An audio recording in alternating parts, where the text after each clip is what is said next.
Good morning friends. So இந்த news வந்து பார்த்தீங்க அப்படின்னா 2/5/2025க்கான கம்ப்ளீட் இந்தியாவை பற்றின எக்கனாமிக் நியூஸ். ஓகேங்களா? ஸோ இந்த வீடியோவில் நம்ம இந்தியாவோட ஏப்ரல் மந்த் ஜிஎஸ்டி கலெக்ஷன் எவ்வளோ இருக்குது, ப்ளஸ் வந்து யூடியூபர்ஸ் அவங்களோட கான்ட்ரிபியூஷன் எப்படி இருக்குது இந்தியாவில் இருந்து ஓவராலாக கம்பேர் பண்ணும்போது எப்படி இருக்குது அப்படிங்கிறது பார்ப்போம். ப்ளஸ் வந்து ஆர்பிஐயோட பாண்டு அது வந்து ரிலீஸ் பண்ணியிருக்காங்க. அது வந்து என்ன அப்படிங்கிறது வந்து பாண்ட் அப்படின்னா கவர்மெண்ட் செக்யூரிட்டிஸ். ஸோ அதோட இம்பார்ட்டன்ஸ் என்ன அப்படிங்கிறது வந்து பார்ப்போம். ஸோ அதை தாண்டி வந்து பார்த்தீங்க அப்படின்னா யூஎஸோட ட்ரேட், இந்தியாவுக்கும் யூஎஸுக்குமான அந்த பைலேட்ரல் ட்ரேட் இருக்கு இல்லையா, ஸோ அதை பற்றின ஒரு சில நியூஸ் வந்து பார்ப்போம். ஓகே, ஃபஸ்ட்டு நியூஸாக வந்து பார்த்தோம் அப்படின்னா ஜிஎஸ்டி கலெக்ஷன். ஸோ நான் ஒரு ஒரு ஒரு 3 வாரத்துக்கு முன்னாடி நினைக்கிறேன் நான் சொல்லியிருந்திருப்பேன். எப்போனா மார்ச் ஜிஎஸ்டி கலெக்ஷனை வந்து நான் சொல்லும்போது போன வருஷத்தில் ஏப்ரல் இருக்கு இல்லையா, 2024 ஏப்ரலில் தான் இது வரைக்கும் ஹையஸ்ட்டாக கலெக்ட் பண்ண ஜிஎஸ்டி இருக்குது. அதாவது வந்து 2.10 லட்சம் கோடி. ஓகேங்களா? 2.10 lakh crore. ஸோ இந்த இயரில் வந்து பார்த்துட்டிங்க அப்படின்னா அது வந்து ஓவர்டேக் பண்ணிடும் கண்டிப்பாக. ஏன்னா வந்து இயர் எண்டில் இருந்து ஃப்ரெஷ்ஷாக ஸ்டார்ட் பண்ணும்போது கண்டிப்பாக வந்து அந்த ஜிஎஸ்டி கலெக்ஷன் அப்படிங்கிறது அதிகமாக இருக்கும் அப்படின்னு சொல்லியிருந்தேன். நான் கணிச்சு சொல்லியிருந்தேன் ஒரு 2.40 லட்சம் கோடி கண்டிப்பாக டச் ஆயிரும் அப்படின்னு சொல்லி. ஆனால் அது கிட்டத்தட்ட கரெக்டாக இருக்குது. ஓகேங்களா? 2.36 லட்சம் கோடி, 2,36,000 கோடி ஜிஎஸ்டி கலெக்ஷன் அப்படிங்கிறது வந்திருக்கு. ஓகேங்களா? ஸோ இதில் முக்கியமாக வந்து பார்த்துட்டிங்க அப்படின்னா போன வருஷம் கம்பேர் பண்ணும்போது இயர் ஆன் இயர்னு சொல்லுவாங்க. அது எப்படின்னா இயர் ஆன் இயர் இன்க்ரீஸ். போன வருஷம் ஏப்ரல் மாதம் ஜிஎஸ்டி கலெக்ஷன் எவ்வளோ இருந்துச்சோ அதை வந்து இந்த மாதத்தோட ஏப்ரல் வந்து கம்பேர் பண்ணி பார்க்கும்போது 12.6% வந்து இன்க்ரீஸ் ஆகிருக்கு. ஓகேங்களா? ஓகே, ஸோ இதில் முக்கியமாக பார்க்க வேண்டியது என்னென்னா உத்தரப்பிரதேஷ், குஜராத், மகாராஷ்டிரா அண்டு கர்நாடகா, தமிழ்நாடு. ஸோ இதில் தான் வந்து ஹையஸ்ட் ஜிஎஸ்டி வந்து ரெஜிஸ்டர் பண்ணியிருக்காங்களாம். ஒவ்வொரு ஸ்டேட்லேயுமே வந்து 10 லட்சத்துக்கும் மேலே, ஓகேங்களா, 10 லட்சத்துக்கு மேலே ஜிஎஸ்டி ரெஜிஸ்ட்ரேஷன் அப்படிங்கிறது நடந்திருக்கு. ஓகே, ஓவராலாக வந்து பார்த்தீங்க அப்படின்னா 150 லட்சம் ரெஜிஸ்ட்ரேஷன் அப்படிங்கிறது ஆயிருக்கு. ஓகே, ஸோ அதை தாண்டி வந்து ஹையஸ்ட் கான்ட்ரிபியூட்டர் யாருன்னு பார்த்தீங்க அப்படின்னா மகாராஷ்டிரா தான். மகாராஷ்டிரா இங்கே இருக்கு இல்லையா ஃபஸ்ட்டு. ஓகேங்களா? 11% வந்து இன்க்ரீஸ். போன ஏப்ரலை கம்பேர் பண்ணும்போது இந்த ஏப்ரல் வந்து 11% இன்க்ரீஸ் ஆகிருக்கு. ஓவரால் அமௌண்ட் வந்து பார்த்தீங்க அப்படின்னா கிட்டத்தட்ட வந்து ஒரு 41,000 கோடின்னு வச்சுக்கோங்களேன். 41,000 கோடி. ஓகேங்களா? 2.36ல் 41,000 வந்து மகாராஷ்டிராவிலேருந்து மட்டும் தான் வருதான். செகண்ட் வந்து கர்நாடகா, கிட்டத்தட்ட ஒரு 18 to 19,000 கோடின்னு வச்சுக்கோங்களேன். தேர்டு வந்து குஜராத், ஃபோர்த்து ஹரியானா, ஃபிஃப்த்து வந்து தமிழ்நாடு. ஆனால் வந்து நம்ம 13% வந்து இயர் ஆன் இயர் இன்க்ரீஸில் வந்து இருக்கும். ஓகே, இதுதான் ஒரு முக்கியமான நியூஸ், பார்த்துக்குங்க. ஓகே, ஜிஎஸ்டி வந்து எந்த வருஷம் இம்ப்ளிமெண்ட் பண்ணாங்க? 2017 ஜூலை 1. ஓகே, ஞாபகம் வச்சுக்கோங்க. ஓகே, யாரோட எந்த கண்ட்ரி பேஸ் பண்ண ஜிஎஸ்டி வந்து நம்ம ஃபாலோ பண்ணுறோம் அப்படின்னா கனடாவோட ஜிஎஸ்டி தான் வந்து இது பண்ணியிருக்கோம். நம்ம கண்ட்ரியில் வந்து இம்ப்ளிமெண்ட் பண்ணியிருக்கோம். அதே மாதிரி ஃபஸ்ட்டு ஜிஎஸ்டி வந்து எந்த கண்ட்ரி இன்ட்ரடியூஸ் பண்ணாங்க அப்படின்னா ஃப்ரான்ஸ். ஓகே, இந்தியாவில் வந்து ஃபஸ்ட்டு எந்த ஸ்டேட்டில் வந்து ஜிஎஸ்டி இன்ட்ரடியூஸ் பண்ணாங்க அப்படின்னா அஸ்ஸாம். Okay, right. அடுத்து வந்து காக்னிசன்ட் வந்து ஒரு 2,000 ஃப்ரெஷரர்ஸை வந்து ரெக்ரூட் பண்ணுறாங்களாம். எவ்வளவு? 2,000 இல்லை, 20,000 ஃப்ரெஷரர்ஸை வந்து ரெக்ரூட் பண்ணுறாங்களாம். இதில் நமக்கு ஏதாவது பெனிஃபிட் இருக்குது அப்படின்னு பார்த்தீங்க அப்படின்னா ஃப்ரெஷரர்ஸ் வந்து நமக்கு காம்படிஷனாக வருவாங்களா, பேங்கிங்கில் வர்றதுக்கு வாய்ப்பு இருக்குது. ஸோ அதுலேருந்து ஒரு 20,000 வந்து காக்னிசென்ட்டுக்கு போகிறாங்க அப்படின்னா அதில் எப்படி சொல்கிறது, காம்படிஷன் வர்றவங்க ஒரு சில பர்சன்டேஜ் இருக்கலாம். ஓகேங்களா? இது ஏன் சொல்ல வரேன் அப்படின்னா ஃப்ரெஷரர்ஸ் யாராவது இருக்காங்க அப்படின்னா அவங்கள வந்து ட்ரை பண்ண சொல்லுங்கள். உங்களுக்கு தெரிஞ்சவங்க, உங்கள் தம்பியோ இல்லை தங்கச்சியோ இல்லை வந்து ஃப்ரெண்ட்ஸ், காலேஜில் யாராவது படிப்பாங்க, ஃப்ரெண்ட்ஸோட தம்பியோ இருப்பாங்க, காக்னிசென்ட்டில் வேணால் ட்ரை பண்ணி பார்க்க சொல்லுங்கள். ஆஃப் கேம்பஸோ இல்லை ஆன் கேம்பஸ்லையோ எப்படியோ ஒன்று ட்ரை பண்ணி பார்க்க சொல்லுங்கள். நல்ல விஷயம். Okay, next. ஓகே, இது வந்து நான் கடைசியில் வர்றேன். அடுத்தது வந்து ஆர்பிஐ பற்றின ஒரு நியூஸ் இருந்துச்சு. ஓகே, ஆர்பிஐ வந்து என்ன பண்ணுறாங்க அப்படின்னா பாண்ட் ஃபார்வர்ட் அப்படிங்கிற ஒரு இன்ஸ்ட்ருமெண்ட்டை வந்து ரிலீஸ் பண்ணுறாங்க. இங்கே கொடுத்துருப்பாங்க பார்த்தீங்களா, பாண்ட் ஃபார்வர்டு.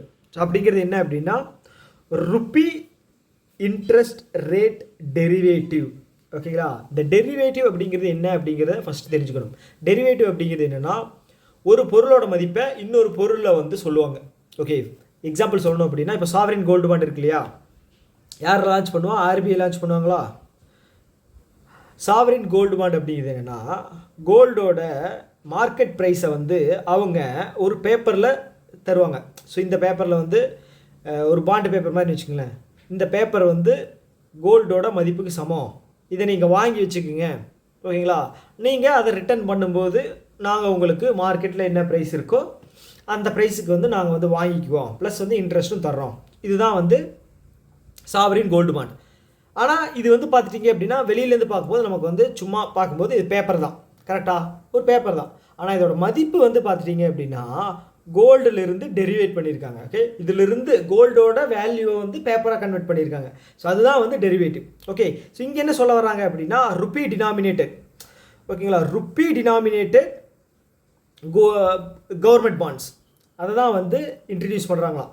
ஸோ எதுக்காக அப்படின்னு பார்த்தீங்க அப்படின்னா இன்வெஸ்ட்மெண்ட்ஸ் வந்து இந்தியாவில் வந்து அதிகமாகும். ஓகேங்களா, அதுக்காக தான் இப்போ வந்து என்ன பண்ணுவாங்க அப்படின்னா இந்த பாண்டு வாங்குறது மூலமாக வந்து பணத்தை வந்து கொடுப்பாங்க. ஓகேங்களா, இந்த பணம் எங்கே போகும் அப்படின்னா மார்க்கெட்டுக்குள்ளே தான் போகும். மார்க்கெட்டுக்குள்ளே வந்து பிஸ்னஸாக மக்கள் கையில் தான் வந்து இந்த பணம் அப்படிங்கிறது போகும். அப்போ வந்து க்ரோத் அப்படிங்கிறது ஆட்டோமேட்டிக்காக வரும். கரெக்டாக? ஓகே, இது முக்கியமாக இந்த கவர்மெண்ட் பாண்டை வந்து ரிலீஸ் பண்ணுறதுக்கான காரணம் என்ன அப்படின்னு பார்த்தீங்கன்னா ஃபாரின் இன்வெஸ்டர்ஸோட இதை வந்து ஈர்க்கிறதுக்காக, ஃபாரின் இன்வெஸ்டர்ஸோட அந்த இன்ட்ரெஸ்ட்டை வந்து ஈர்க்கிறதுக்காக இந்த இதை வந்து ரிலீஸ் பண்ணுறாங்க. ஆனால் இதில் வந்து முக்கியமாக இன்வெஸ்ட் பண்ணுறவங்க யாரான்னு பார்த்தீங்க அப்படின்னா இன்சூரன்ஸ் கம்பெனிஸ் இருக்கு இல்லையா, அவங்க வந்து ஒன் ஆஃப் த மெயின் என்ன சொல்கிறது இதை வந்து வாங்கக்கூடியவங்க. அது ஏன் அப்படின்னா இப்போ இன்சூரன்ஸ் கம்பெனிலலாம் வந்து பார்த்தீங்க அப்படின்னா லாங் டேர்ம் லைபிலிட்டி அப்படிங்கிறது அவங்ககிட்ட இருக்கும். அப்படின்னு என்ன அப்படின்னா ஃபஸ்ட்டு லைபிலிட்டி அப்படிங்கிறது என்னென்னு தெரிஞ்சுக்கணும். லைபிலிட்டி அப்படிங்கிறது என்னென்னா திருப்பி எதை கொடுக்கணுமோ அது வந்து லைபிலிட்டி. ஸோ இப்போ பேங்க் பாயிண்ட் ஆஃப் வியூவில் பாருங்களேன். ஸோ பேங்க்கில் வந்து கஸ்டமர்ஸ் வந்து டெபாசிட் பண்ணுவாங்க. அந்த பேங்க் என்ன பண்ணணும், டெபாசிட்டை வாங்கி வச்சுட்டு ஒரு குறிப்பிட்ட பீரியடுக்கு அப்புறம் அந்த டெபாசிட்டை திரும்பி தரணும். ஓகேங்களா, அப்போது டெபாசிட்டர்ஸ் கஸ்டமர்ஸ் வந்து டெபாசிட் பண்ணுற பணம் வந்து பேங்க்குக்கு லைபிலிட்டி, ஏன்னா அதை வந்து திருப்பி தரணும். ஓகேங்களா, ஆனால் பேங்க் வந்து ஒரு பணத்தையோ இல்லை வந்து ஒரு சில விஷயங்களையோ வந்து வெளியில் கொடுத்து அது மூலமாக பணம் சம்பாதிக்கிறாங்க அப்படின்னா அது பேங்க்குக்கு அசட். ஓகே, புரிஞ்சுங்க. ஸோ அப்போது லாங் டேர்ம் லைபிலிட்டி அப்படிங்கிறது இன்சூரன்ஸ் கம்பெனிக்கு வந்து டேர்ம் இன்சூரன்ஸ் மூலமாக பணம் வந்து இன்சூரன்ஸ் அதாவது இன்சூரன்ஸ் கொடுக்குறவங்க வந்து போட்டுக்கிட்டே இருப்பாங்க இல்லையா, மந்த்லியோ இல்லை இயர்லியோ. ஸோ அந்த பணத்தை வந்து லாங் டேர்ம் இன்வெஸ்ட்மெண்ட் அதெல்லாம். ஓகேங்களா, அப்போது அவங்களுக்கு திருப்பி கொடுக்க வேண்டிய அந்த டைம் பீரியட் அப்படிங்கிறது ரொம்ப தள்ளி இருக்குது. ஸோ அப்போ என்ன பண்ணுவாங்க அப்படின்னா இன்சூரன்ஸ் கம்பெனிஸ் வந்து இதை வந்து பாண்டில் இல்லை செகண்டரி மார்க்கெட்டில் வந்து இதை வந்து இன்வெஸ்ட் பண்ணுவாங்க. ஓகேங்களா, அப்படி ஒரு செகண்டரி மார்க்கெட் அந்த பாண்ட் இதுதான் வந்து பார்த்தீங்க அப்படின்னா கவர்மெண்ட் செக்யூரிட்டிஸ். ஸோ இந்த இன்சூரன்ஸ் கம்பெனிஸ் எல்லாமே வந்து மேக்ஸிமம் வந்து கவர்மெண்ட் செக்யூரிட்டிஸில் இன்வெஸ்ட் பண்ணுவாங்க. ஓகேங்களா, அப்போ வந்து அவங்களுக்கு வந்து சம் பர்சன்டேஜ் ஆஃப் இன்ட்ரெஸ்ட் அப்படிங்கிறது அவங்களுக்கு கிடைக்கும். ஓகே, அது வந்து நல்ல விஷயம் தான், அவங்களுக்கும் ஒரு இது தான். ஸோ அப்படி பார்க்கும்போது ஓவராலாக கவர்மெண்ட் செக்யூரிட்டிஸில் வந்து 26% வந்து இன்சூரன்ஸ் கம்பெனி வந்து வாங்குறாங்களாம். ஓகே, அதோட டோட்டல் ஒர்த்து வந்து 114 லட்சம் கோடி. அப்பா, 114 லட்சம் கோடி பார்த்துக்குங்க. ஓகே, அதை விட அதிகமாக வாங்குறது வந்து பார்த்தீங்க அப்படின்னா கமர்ஷியல் பேங்க்ஸ். கமர்ஷியல் பேங்க்ஸ் அப்படிங்கிறது என்ன, நார்மல் பேங்க்ஸ் தான். நம்ம இப்போ ஸ்டேட் பேங்க் ஆஃப் இந்தியாவும் கமர்ஷியல் பேங்க் தான். ஏதாவது ஒரு ஃபாரின் பேங்க் இருக்குனாலும் கமர்ஷியல் பேங்க் தான். ஓகே, ப்ரைவேட் பேங்க்கும் கமர்ஷியல் பேங்க் தான். ஓகே, அவங்க வந்து 38% வாங்குறாங்களாம். ஸோ இப்போ இன்னொரு யோசனை வரலாம், கமர்ஷியல் பேங்க்ஸ் ஏன் வந்து கவர்மெண்ட் செக்யூரிட்டிஸை வாங்கணும், அதுக்கு பதிலாக வந்து மக்கள்கிட்ட வந்து ஹை இன்ட்ரெஸ்ட்டில் கொடுத்து வாங்கலாமே அப்படின்னு வந்து யோசிக்கலாம். இங்கே 2 விஷயம் நீங்கள் வந்து புரிஞ்சுக்கணும். ஏன் வந்து கவர்மெண்ட் செக்யூரிட்டிஸ் வாங்குறாங்க அப்படின்னா ஸ்டாச்சுட்டரி லிக்விடிட்டி ரேஷியோ. ஓகே, அப்படிங்கிறது என்ன அப்படின்னா சம் பர்சன்டேஜ், ஒரு 18% வந்து என்ன பண்ணணும் அப்படின்னா ரிசர்வாக வைக்கணும் பேங்க்குக்கிட்டே. அது வந்து ஹை லிக்விடிட்டியாக இருக்கக்கூடிய பொருளாக இருக்கணும். ஒன்று கேஷாக இருக்கலாம், இல்லை கோல்டாக இருக்கலாம், இல்லை அப்படின்னா கவர்மெண்ட் செக்யூரிட்டிஸாக இருக்கலாம். அந்த கவர்மெண்ட் செக்யூரிட்டிஸ் தான் வந்து இங்கே இவங்க வாங்குறாங்க. ஓகேங்களா, அதை தாண்டி வந்து பேங்க்குக்கு எப்போவாவது வந்து பணம் தேவைப்படுது அப்படின்னா ஆர்பிஐ கிட்ட வந்து அவங்க போய் இந்த கவர்மெண்ட் செக்யூரிட்டிஸை வச்சு அவங்க வந்து பணத்தை வந்து வாங்கிக்கலாம். ஓகேங்களா? அதுக்கு வந்து கவர்மெண்ட் செக்யூரிட்டிஸ் வந்து தேவைப்படுது. ஓகே, அதுதான். ஓகே, அந்த வரிசையில் வந்து பார்த்தீங்க அப்படின்னா 38% ஓவராலாக 100ல் வந்து 38% வந்து கமர்ஷியல் பேங்க்ஸே வந்து வாங்கிடுறாங்க. ஓகே, அதுக்கப்புறம் வந்து பார்த்தீங்க அப்படின்னா ஒரு 10.55% வந்து ஆர்பிஐ வாங்குறாங்க. ஓகேங்களா? 10.55% வந்து ஆர்பிஐ வாங்குறாங்க. ஓகே, அதை தாண்டி வந்து இது இப்போ ஆர்பிஐ அதே மாதிரி தான். இப்போ வந்து ஆர்பிஐ வந்து கமர்ஷியல் பேங்க்ஸ் கிட்ட இருந்து பணம் வாங்குவாங்க ஒரு சில டைம். ஓகேங்களா? அதுதான் வந்து ரிவர்ஸ் ரெப்போவில் வந்து செக்யூரிட்டிஸ் வந்து ஆர்பிஐ வந்து கொடுத்துட்டு பணம் வாங்கும். ஓகேங்களா? ஸோ அதுதான். ஸோ அதுக்காக வந்து ஆர்பிஐ வந்து வாங்கிக்குவாங்க. அதுக்கப்புறம் 9.5% வந்து பென்ஷன் ஃபண்டும் ப்ராவிடென்ட் ஃபண்டும் 9.5% இருக்குது. ஓகே, அதுக்கப்புறம் வந்து ஃபாரின் போர்ட்ஃபோலியோ இன்வெஸ்டர்ஸ் வந்து 2.81. ஓகே, எஃபிஐ ஓகேங்களா? அதாவது வந்து வெளிநாட்டில் இருக்கக்கூடியவங்க வந்து இந்தியாவில் இருக்கக்கூடிய கம்பெனியோட அந்த ஷேரில் வந்து வாங்குறதா வந்து ஃபாரின் போர்ட்ஃபோலியோ இன்வெஸ்ட்மெண்ட்ஸ். அது 10%க்கு உள்ளதாக இருக்கணும். 9.99% தான் இருக்கணும். 10% மேலே போச்சு அப்படின்னா அது ஃபாரின் டைரக்ட் இன்வெஸ்ட்மெண்ட்டாக மாறிடும். ஓகே, அவ்வளோதான்.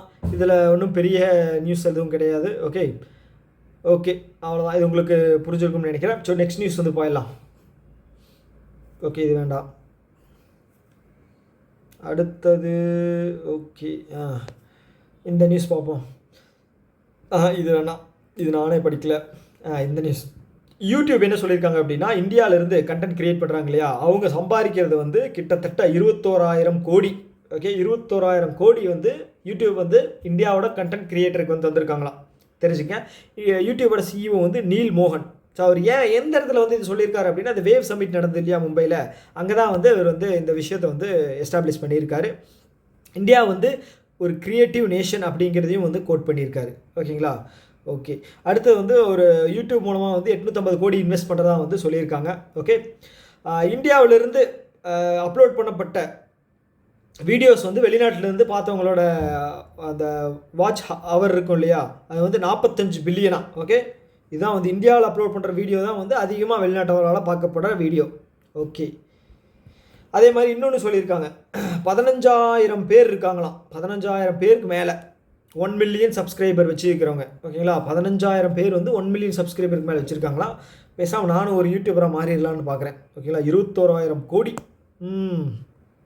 ஓகே, அடுத்து வந்து நம்ம பிரைம் மினிஸ்டர் நரேந்திர மோடி வந்து வேவ் சமிட்டில் ஸ்பீச் ஒன்று கொடுத்துருப்பாரு. ஸோ அது வந்து நீங்கள் விடுங்க, அது இன்னொரு வீடியோவில் கூட பார்ப்போம். என்ன கோட் பண்ணியிருப்பார் அப்படின்னா, ஆரஞ்சு எக்கானமி. ஸோ இந்த ஆரஞ்சு எக்கானமி அப்படிங்கிறது வந்து நீங்கள் என்னென்னு தெரிஞ்சுக்கணும். ஓகே, ப்ளூ எக்கானமி கேள்விப்பட்டிருப்போம், க்ரீன் எக்கானமி கேள்விப்பட்டிருப்போம். இது என்ன ஆரஞ்சு எக்கானமி? ஆரஞ்சு எக்கானமி அப்படிங்கிறது என்ன அப்படின்னா, கண்டென்ட் அண்டு டெக்னாலஜி ரிலேட்டடாக இருக்கக்கூடிய அந்த ட்ரேட் அண்டு என்ன சொல்கிறது, இன்வெஸ்ட்மெண்ட்ஸு, பிஸ்னஸ்ஸு, இதெல்லாமே வந்து ஆரஞ்சு எக்கானமி அப்படின்னு சொல்லுவோம். ஓகேங்களா? அவ்வளோதான். ஸோ அடுத்தது வந்து கடைசி நியூஸாக வந்து இதை பார்த்து முடிச்சிடலாம். ஓகேங்களா?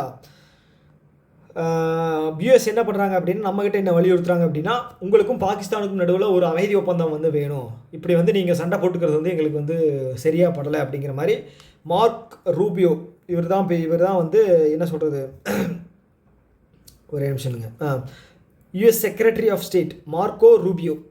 ஓகேங்களா? இந்த ரைட் சைடு நின்றுருக்காரு இல்லையா, இவர் வந்து நம்ம டாக்டர் ஜெய்சங்கர் இருக்கார் இல்லையா, அவர்கிட்ட பேசும்போது சொல்லியிருக்காராம். என்ன சொல்லியிருக்காரு அப்படின்னா, பாகிஸ்தானும் நீங்களும் வந்து ஒரு அமைதி உடன்படிக்கை வாங்க, அப்போ தான் வந்து சவுத் ஏஷியா கண்ட்ரியில் வந்து ஒரு நல்ல ஒரு விஷயமா இருக்கும் அப்படின்னு சொல்லியிருக்காங்க. இது வந்து நம்ம என்ன பதில் சொல்கிறது, அவனுக்கு வந்து டெரரிஸ்ட்டை வந்து நம்ம இதில் வந்து அடிப்பாங்க, நம்ம வந்து அதை பார்த்துட்டு சும்மா இருக்கணுமா? நம்ம ஏதாவது ஒரு ரிட்டாலியேட்டரி அட்டாக் ஏதாவது பண்ணணும் அப்படின்னு வரும்போது பெரிய பெரிய கண்ட்ரியில் வந்து அமைதி இது பண்ணணும் அப்படின்னு சொல்லி நிறுத்துவாங்களாம். இதெல்லாம் நல்லாவா இருக்குது? திருப்பி அடித்தே ஆகணும், விடக்கூடாது அப்படிங்கிற ஒரு மைண்ட் செட்டில் தான் நம்மளும் இருக்கோம். ஸோ அதே மாதிரி தான் வந்து பாகிஸ்தான்கிட்டையும் வந்து சொல்லியிருக்காரு. இங்கே சொல்லியிருப்பார், பாகிஸ்தான்கிட்டையும் அதே மாதிரி தான் சொல்லியிருக்காரு. என்ன சொல்லியிருக்காரு அப்படின்னா, நீங்களும் இந்தியாவும் சேர்ந்து ஒர்க் பண்ணணும், அது வந்து ஒற்றுமை, அதாவது என்ன சொல்கிறது, இறையாண்மைக்கும் ஒற்றுமைக்கும் வந்து ஒரு நல்ல வழிவகுக்கும் அப்படிங்கிற மாதிரி சொல்லியிருக்காரு. ஓகே, ஸோ அதை தாண்டி வந்து கட்டார், அப்புறம் வந்து சவுதி அரேபியா, குவைத், இவங்கெல்லாம் வந்து இந்த டென்ஷன் எஸ்கலேட் ஆகுது இல்லையா, அதுக்கான கன்சர்ன்ஸை வந்து தெரிவிச்சிருக்காங்க. ஓகே, ஸோ அவ்வளோதான். இந்தியா சொல்லியிருக்காங்க 26 to 36 மணி நேரத்தில் வந்து அட்டாக் இருக்கும் அப்படின்னு சொல்லி பர்மிஷன் தந்திருக்காங்க நம்ம பிரைம் மினிஸ்டர் நரேந்திர மோடி. பார்ப்போம் அது எப்படி இருக்கும் அப்படின்னு. ஸோ இன்றைக்கான நியூஸ் வந்து இவ்வளோ தான். இதுக்கப்புறம் எக்ஸ்ட்ராவாக இருக்கா இல்லையான்னு தெரியல. இருக்குது ஒரு சில நியூஸ், ஆனால் அது வந்து டைம் வந்து குறைவாக இருக்கிற காரணத்தினால் இதோட நிப்பாட்டிக்கிறேன். இந்த வீடியோ பட்ட கருத்துக்கள் ஏதாவது இருக்குது அப்படின்னா கமெண்ட் பாக்ஸில் சொல்லுங்கள். இன்னொரு வீடியோ வெயிட் பண்ண. Tata bye bye.